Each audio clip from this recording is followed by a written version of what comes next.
Hello my YouTube family. तो आज मैं फिर से लेके आई हूँ आपके लिए कुछ कहानियाँ। अब ये आप डिसाइड कीजिएगा कि वो हॉरर लगी या नहीं। तो पहली कहानी जो है वो मुझे भेजी है अजय शर्मा जी ने, जिला कांगड़ा, हिमाचल प्रदेश से। और ये जो कहानी में वीडियो आप देख रहे हैं ये उन्होंने ही मुझे भेजी है, उसी एरिया की जहाँ ये रहते हैं और उसी घर की जहाँ की ये कहानी है। वो कहते हैं ये घटना मेरे साथ जब घटी थी तो मैं बहुत ज़्यादा डर गया था। कहते हैं गर्मियों का टाइम था तो मैं अपने मिट्टी से बने कच्चे मकान में रात को सोया करता था। घर का एक भाग पक्की ईंटों का और सीमेंट का बना था जो गर्मियों में काफ़ी तप जाता था, और मैं और मेरा भाई मिट्टी वाले पोर्शन में समय बिताना ज़्यादा पसंद करते थे। वो दो रूम वाला सेट था। एक रूम में पेरेंट्स सोते थे, एक में मैं और मेरा भाई सोते थे। उस रूम में एक खिड़की थी जो पीछे गार्डन की साइड खुलती थी। मैं अक्सर उसे खोलकर ही रखता था क्योंकि नॉर्थ डायरेक्शन से काफ़ी अच्छी हवा आती थी। उस खिड़की के सामने एक टेबल था जिस पे मेरा कंप्यूटर वगैरह रखा रहता था, और दोनों साइड हमारे बेड लगे थे, एक मेरे भाई का और एक मेरा। उस दिन मेरा भाई रूम में नहीं था, मैं अकेला ही उस रूम में सो रहा था, और 0 वाट का बल्ब हम अक्सर जलाकर ही सोते थे, जो शुरू में थोड़ी धीमी रोशनी देता था पर थोड़ी देर बाद वो रोशनी थोड़ी तेज हो जाती थी। गर्मियों की रात तकरीबन 2 बजे का टाइम रहा होगा। तो 1.5 मीटर की दूरी पर खिड़की थी, उस साइड में सिर करके सोता था। खिड़की की लकड़ी वाला पल्ला जो है वो खुला रहता था और ग्रिल और जाली उस पर लगी हुई थी। मेरी आदत थी कि थोड़ी सी भी आहट अगर हो जाती है तो मेरी नींद खुल जाती है, और वैसे भी मुझे 4 बजे उठने की आदत थी तो वो थोड़ा जल्दी सो जाते थे और जल्दी ही सुबह उठ जाते थे। 2 बजे मेरे को लगा कि मेरी विंडो की जाली पर कोई स्क्रैच कर रहा है, जैसे खरड़ खरड़ खरड़ की आवाज़, और बड़ी अजीब सी भाषा में कोई कुछ बोल रहा है, कोई विस्परिंग जैसी भाषा, जैसे पिस पिस पिस पिस पिस पिस, इस तरह की भाषा। मेरी नींद एकदम से झटके से खुली। वो खरड़ खरड़ की आवाज़ जारी थी, लेकिन मेरी हिम्मत नहीं हो रही थी पीछे मुड़ के देखने की कि क्या है मेरी इस खिड़की पर जो खरड़ खरड़ की आवाज़ कर रहा है। मेरे बेड के सामने की तरफ घड़ी लगी थी। मैंने ऐसे आंख खोल के टाइम देखा तो रोशनी में मुझे घड़ी में टाइम दिखाई दे रहा था, 2:05 हुए थे। मेरी सांस थोड़ी तेज़ तेज़ से फूलने लगी, जबकि मैं सांस रोक कर सोने की कोशिश कर रहा था कि सुनूं ये क्या है।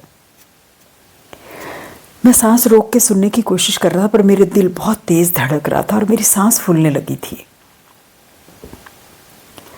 वो आवाज़ रुक गई तो मुझे लगा कि कहीं मेरा वहम तो नहीं था, शायद मेरा वहम ही होगा। तभी फिर से जाली पर वही खरड़ खरड़ खरड़ की आवाज़, जैसे नाखूनों से कोई जाली को स्क्रैच कर रहा है, और वही विस्परिंग साउंड, इस तरह की आवाज़ आ रही है। मैं सोचने लगा कि मैं जागा हूँ या मैं सोया हूँ, या कोई सपना है या कोई दबाव है मेरी छाती पर मैंने देखा नहीं, मैं जाग रहा हूँ, मैं पूरे होश हवाश में हूँ, मैं नींद में नहीं हूँ, सपना भी नहीं है। मैं सोच ही रहा था कि क्या होगा। वो आवाज़ बंद हो गई। मैंने सोचा चलो अब तो कोई आवाज़ नहीं आ रही है, शायद जो भी रहा होगा वो चला गया।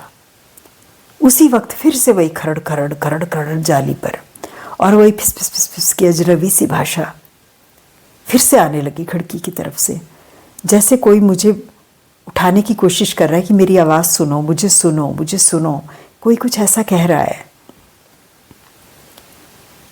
मेरे को ऐसा लग रहा था कि भाई आज नहीं बचा तू, आज तो मरा तू। मेरी हालत बहुत ख़राब हो गई। मैं सोच रहा था कि जल्दी से दूसरे वाले बेड की साइड में चला जाता हूँ, लेकिन मेरी हिम्मत नहीं हो रही थी। ना मैं चिल्ला पा रहा था, ना मैं कुछ बोल पा रहा था, ना मैं उठ पा रहा था, और पीछे देखने की तो बिल्कुल हिम्मत नहीं हो रही थी। मैं बहुत ज़्यादा डर गया था। जैसे ही मैंने सोचा कि अब तो वो आवाज़ नहीं आ रही है, जैसे ही मैं सोचने लगूँ आवाज़ नहीं आ रही है, वैसे ही फिर वही करड़ करड़ करड़ करड़, ऐसे 3 बार वो आवाज़ हुई।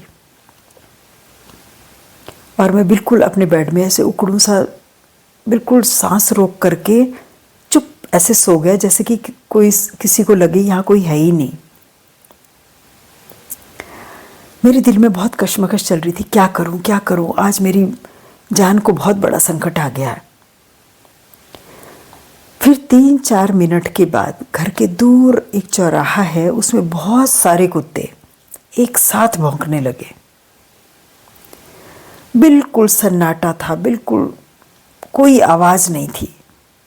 लेकिन अचानक कुत्तों के भौंकने से वातावरण ऐसा हो गया, बिल्कुल अशांत हो गया, जो बिल्कुल शांत वातावरण था।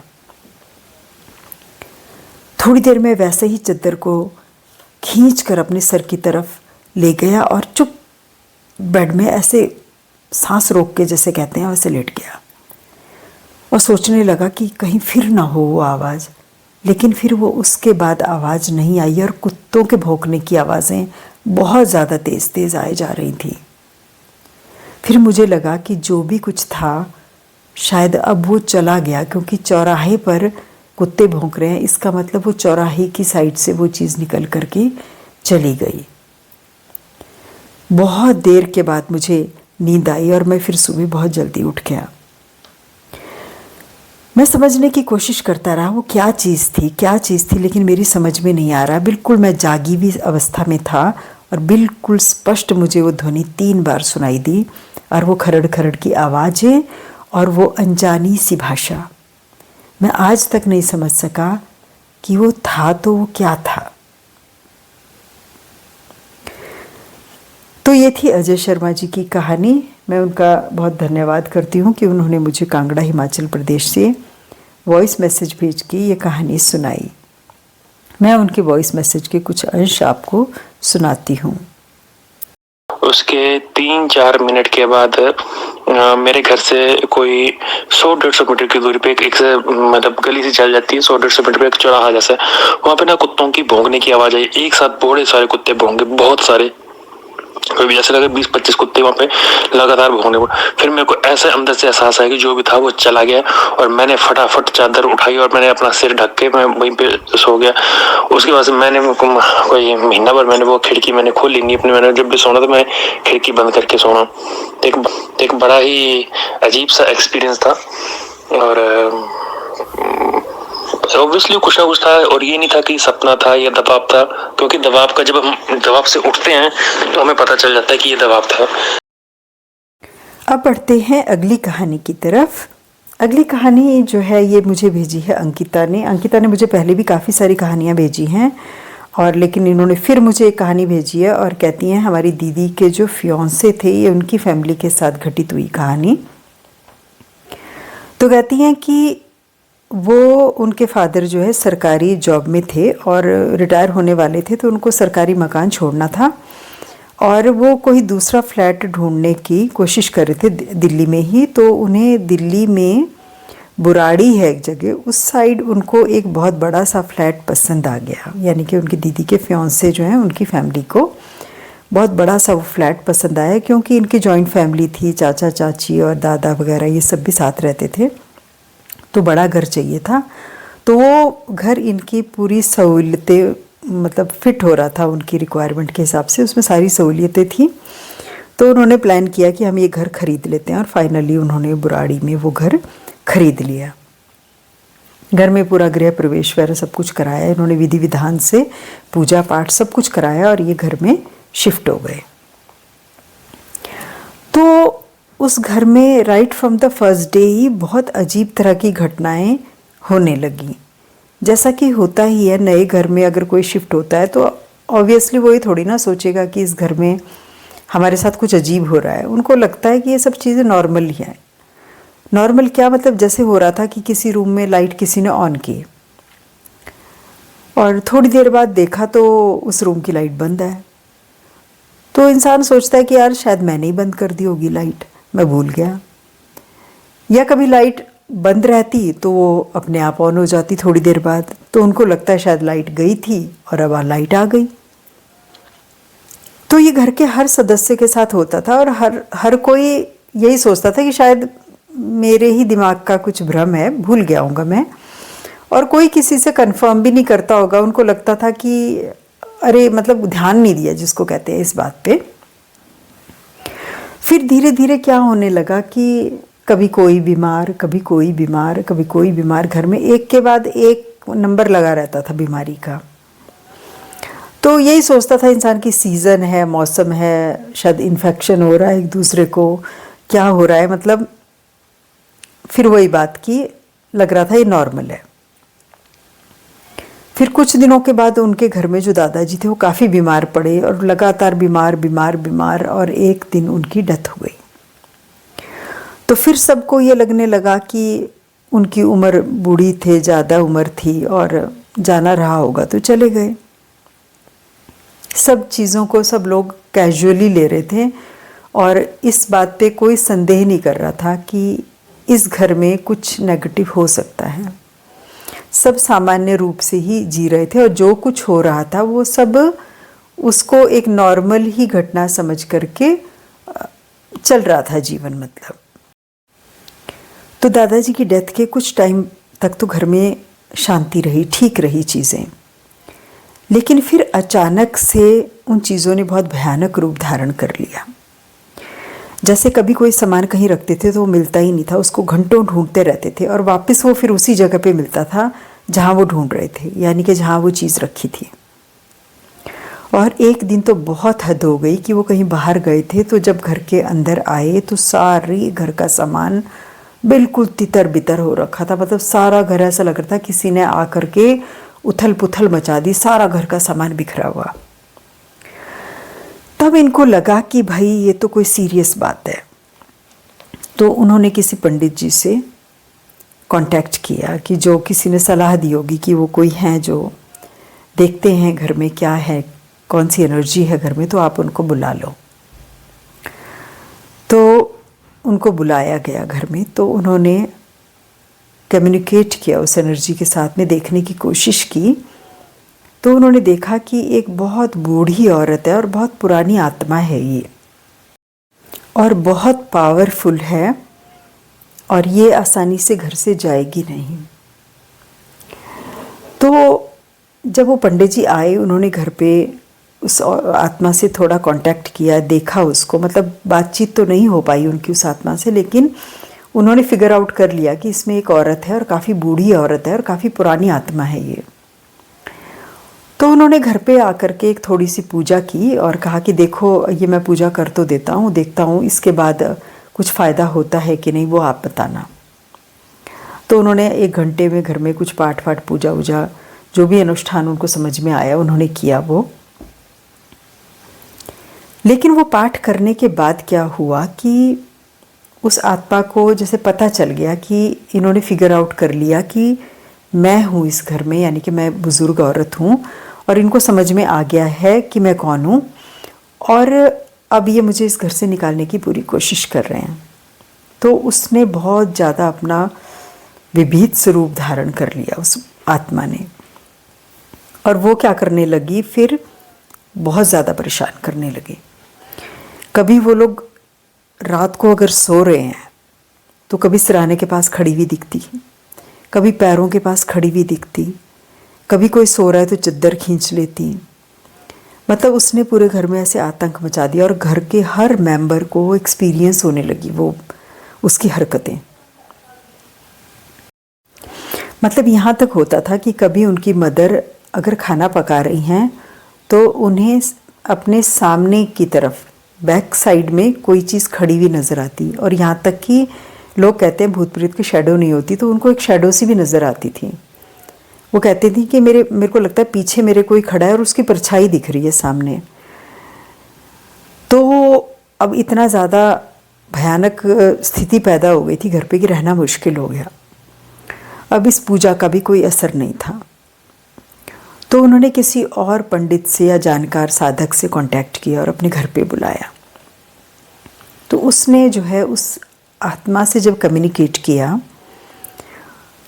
तो वो आत्मा इतनी अग्रेसिव थी, वो कह रही थी कि पहली बात तो ये मेरे घर में घुसे हैं, मैं इनके घर में नहीं घुसी हूँ, ये मेरे घर में घुसे हैं और अब मैं इनको इस घर से जाने नहीं दूंगी।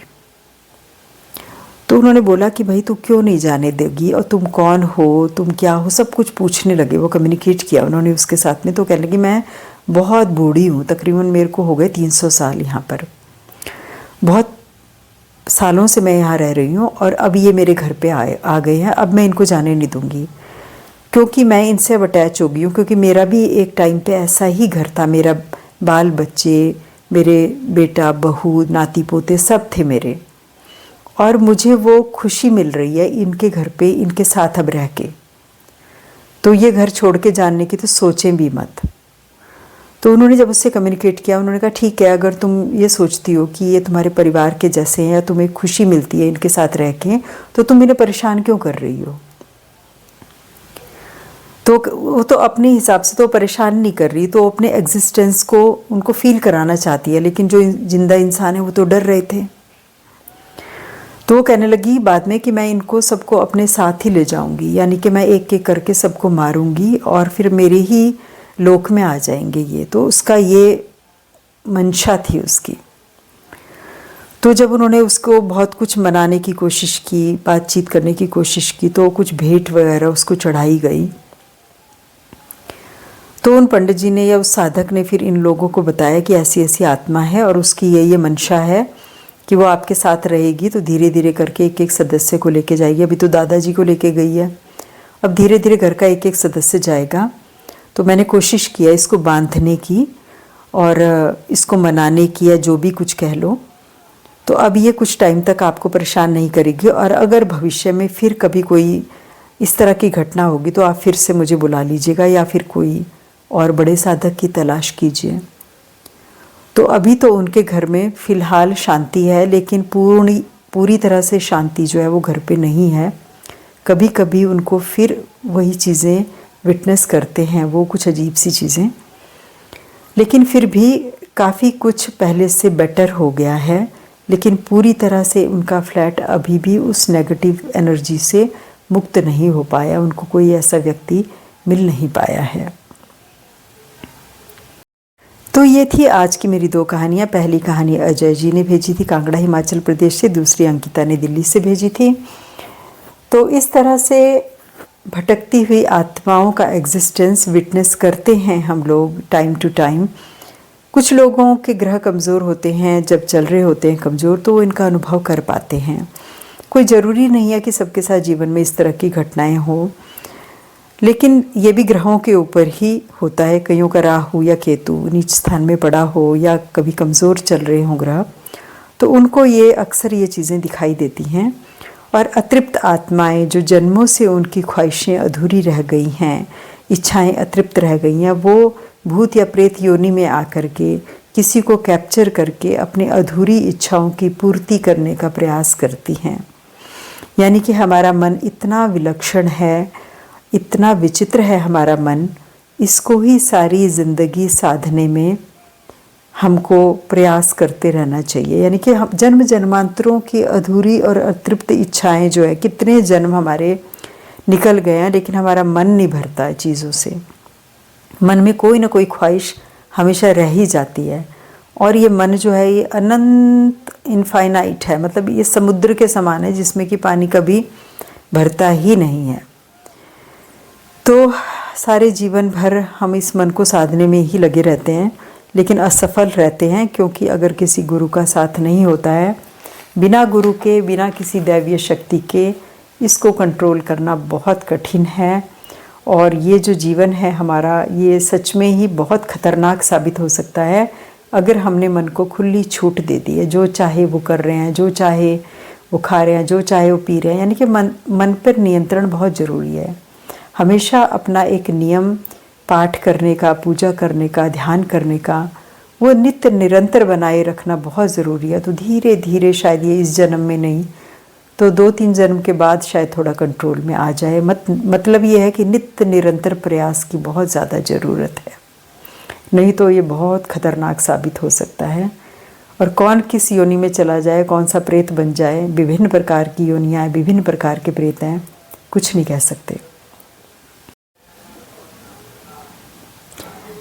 आशा करती हूँ आपको ये कहानियाँ पसंद आई होंगी, और जैसा कि आपके कमेंट्स का मुझे रहता है हमेशा ही इंतज़ार, प्लीज़ अपना फीडबैक ज़रूर दीजिएगा कि आपको कहानियाँ कैसी लगीं। वीडियो को आखिर तक देखने के लिए बहुत बहुत धन्यवाद।